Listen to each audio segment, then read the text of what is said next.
ข้าววันนี้นะครับก็ย่างชิโครงกับหมูสามชั้นนะครับนี่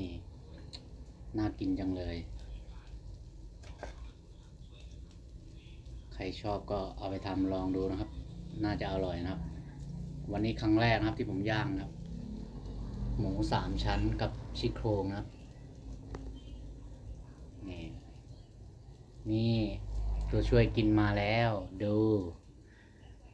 ตังมีตังนี่ตัวช่วยกินนะครับมาแล้วอาหารเม็ดยังอยู่เหมือนเดิมไม่กินนะครับ